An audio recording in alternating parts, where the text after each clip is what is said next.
Good morning, Rose Red Homestead. We're so happy that you are with us today.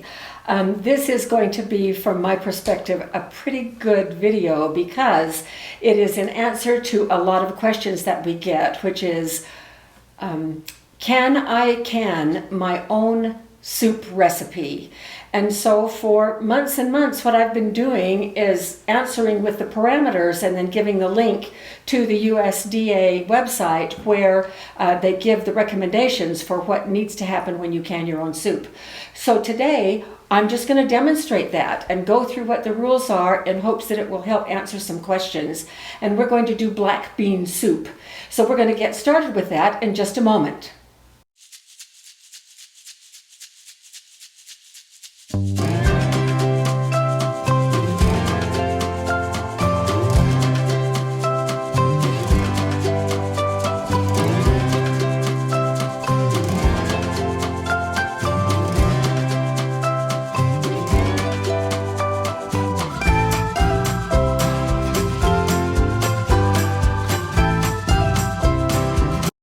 Being able to can our own soup recipes safely is really important in terms of food security and emergency preparedness. Now, this is a recipe that I have never canned before. I have a lovely recipe for black bean soup, so I have converted it over to the USDA rules for canning soup. Now, one of the reasons that I'm wanting to do this is because, as most of you know, my sister Cindy and I are in the process of putting a book together that is about how you get food together for a year's supply of food. It's her plan and mixed recipes from the both of us and a lot of really good information about home food storage. So this recipe is one of the recipes that will be in the book. So I'm going to be telling you the ingredients and amounts that I'm putting in today. It will not be in the video description, but it will be in our cookbook. So you may notice today that I have a little stove right here, and this is a butane stove. It burns these little canisters of butane, and each one will last for about 7 or 8 hours. And so it is great for off-grid cooking. So essentially that's what I'm doing today, is off-grid cooking. But the reason that I'm really doing it is so that we can stay here under the lights and it will make it easier. So these little stoves just have a place for that canister of butane right there. And so I just lock it into place and bring it over, and it turns on automatically. And we're going to be using my Maslin pan today. This is my jam pan. And I've given out that link many times, and I'll put it also in the link below. And we have to be very careful when we can our own soup recipes if we have veggies that we're wanting to saute, which I do today.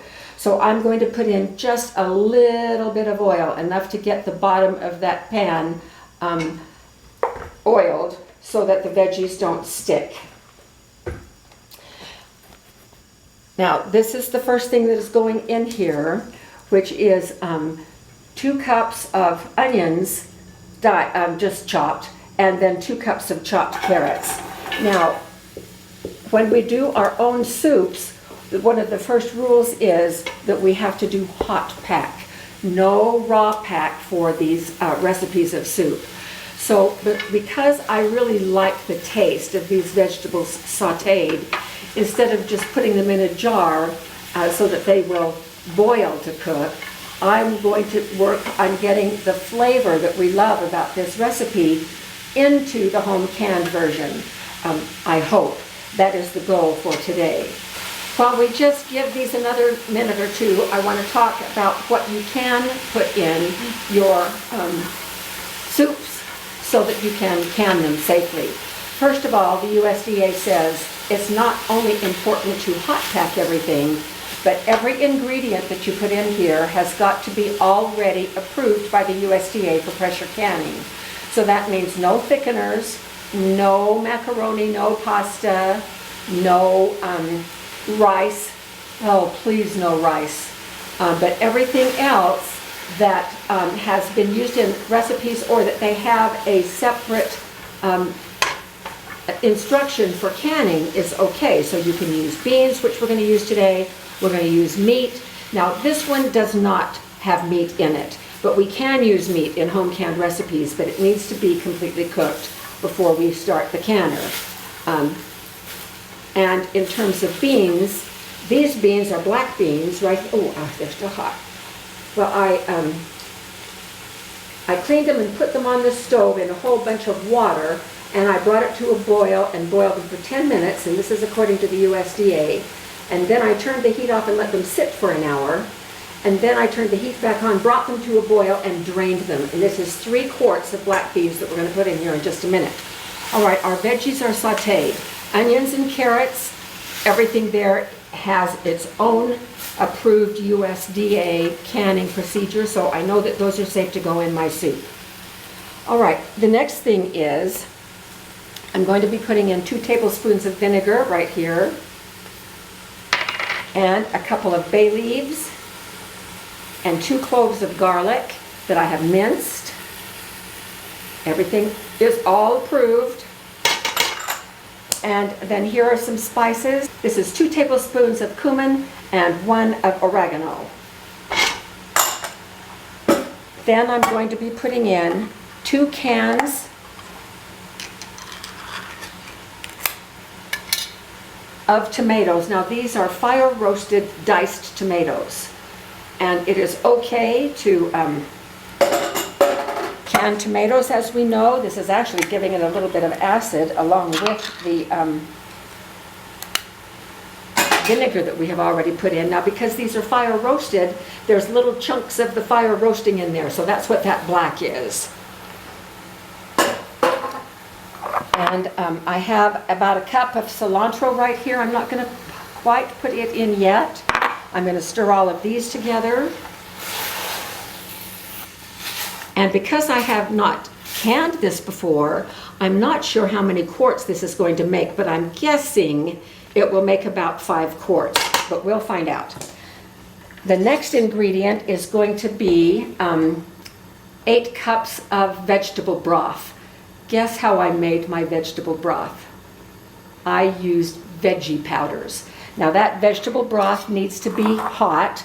I'm going to bring it over here and measure out 2 quarts because that, instead of filling the jars with the broth, I have an exact measurement of the broth that is going to go in. Now it looks a little bit different than vegetable broth, other types of vegetable broth, because you can see the little particles of the powders that are in there. So I'm just going to quickly measure out 2 quarts and put that in.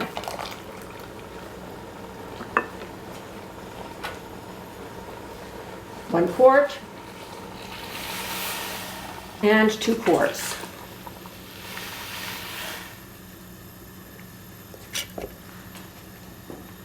Oh, isn't that looking great?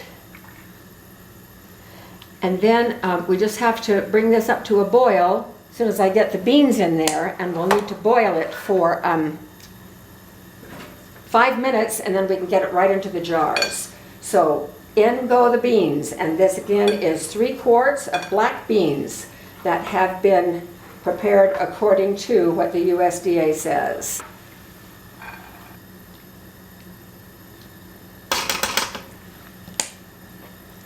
Now this is 2 chipotle chilies in adobo sauce.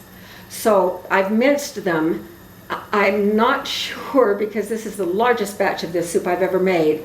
So I'm just going to put about that much in, stir it around, and then we'll see if it needs more. I want just a little bit of fire, but not a whole lot. And so you would add the amount of fire that you can tolerate or would choose to tolerate. Oh my gosh, this is smells really good. Now, of course, the flavors are not blended yet, but this will still give me an idea of how hot this is.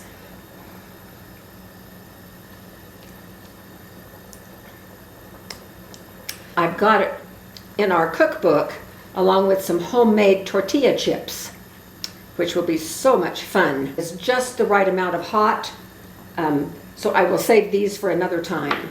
So that was about 1 chipotle chili in adobo sauce. They're about this long when they come out of the jar. Okay, time to stir in the cilantro. Now the soup will not be thoroughly cooked. The beans are not done.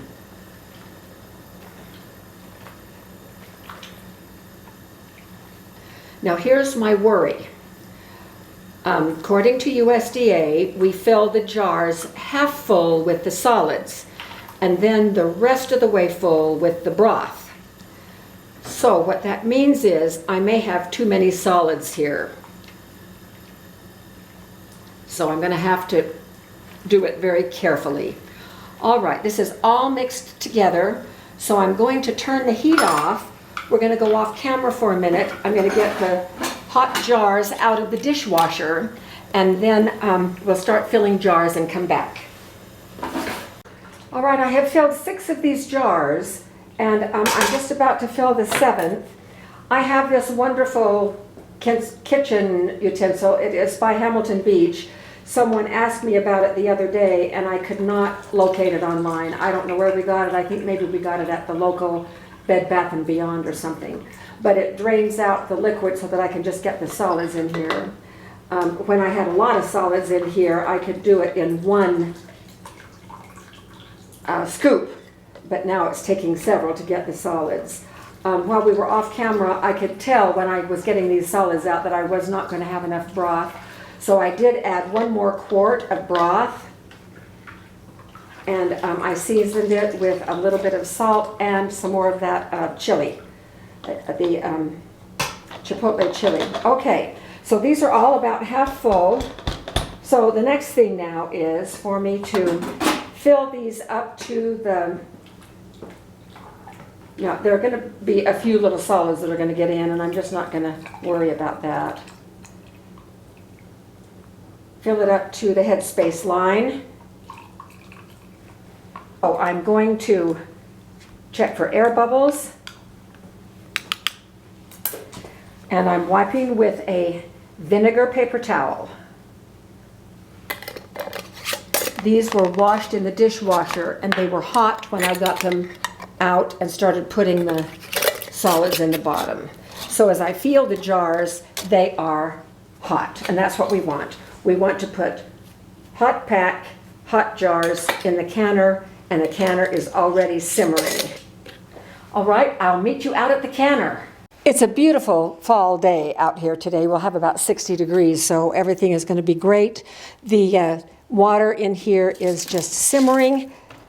These are almost too hot for me to handle. I should have brought my jar lifter, but here they are, 7 quarts in the canner.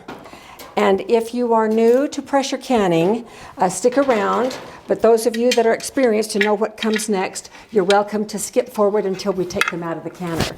So I'm going to go ahead and put the lid on the canner. That is what is next. And this is my Presto stovetop canner. Now it is a dial canner, and where we live, we need to have the dial come up to 13. The really cool thing is that this dead weight is a 15 psi weight, and so we keep it between 13 and 15, and if this starts to jiggle on here when we put it on in just a few minutes, we know that the dial is up to 15, and this is also saying 15 because it's jiggling. Now the next thing that happens is I'm going to just turn this up a little bit so that it can get up to pressure. Now these burners are 30,000 BTU, which is way more than what is recommended, but because we live at 5,000 feet and so we need between 13 and 15 psi, we can keep it. It won't go any lower than 13, even on the lowest flame, but it works for us. It probably would not work for someone at a lower elevation. So what is going to happen next is the steam is going to start blowing from that little port right there, that vent, and we're going to let it vent for 10 minutes. We'll come back after that 10 minutes is over so you can see about the strength of this steam coming out, so you can judge for yourself how you want to do it. So we'll be back at the end of 10 minutes after this. Is what happens is it's blowing, the steam is replacing all of the air inside the canner, which is exactly what we want. So we'll be back at that point. So the steam is now coming out about at the rate that it should. Even a little bit lower is just fine, so long as there's a steady stream coming out and it has replaced all the air inside the canner. So we're going to take what's called the dead weight. When you have a dial canner like this is a dead weight, although secretly it's 15 psi, which we love. Okay, now that's going to hold the pressure in, and then the dial is now already starting to move. When it gets up to 13, between 13 and 15, we'll come out again and start the timing. We will not start the timing until it gets up to pressure. We're going to time it for 90 minutes, and then we're going to let it have a natural cool down. And when all that has finished, we will come back out when we're taking them out of the canner so we can show you how they turned out. So see you then. Well, our canner is all finished, and you can see that the pressure is down to 0. The airlock is flat. And let's check to see if any steam comes out when I move the weight. Oh, we're good. Okay, I'm going to very carefully open it and then tilt it away from my face. Okay, well, we have a little bit of minerals on the jars. I'm probably going to have to start putting some vinegar in my water. Okay, so there we have it, 7 quarts of black bean soup, and we will taste it in just a little bit. It has been a couple of days since we finished canning, and so we are just now opening one of the jars of this soup and trying it out. We've heated it up. I've got it in 2 bowls right here. I've asked Jim to have a real close-up of the soup so you could take a really good look at it. We just opened it and it is nice and hot. It looks absolutely beautiful. One thing I really like about the soup is the color contrast with the carrots in here. The black beans are no longer black, they've turned brown. And so we're going to do a taste test now, and Jim is going to come around. It looks like the soup that I regularly make, so we're going to taste it and see if it tastes like the soup I regularly make. Okay, so what we want to find out, honey, is now it's honey, huh? whether or not the soup tastes as good as the regular, because this is the first time I've canned it. Does it taste like I usually make it? Is it good? Will it work? Normally we don't put any salt in the soup, so he may put some salt in.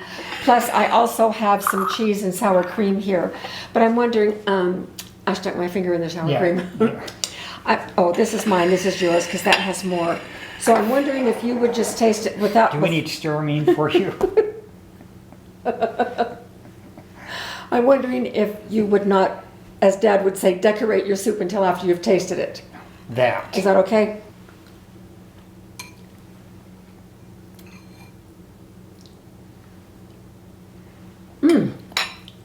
That's nice. You like it? Yeah, I do.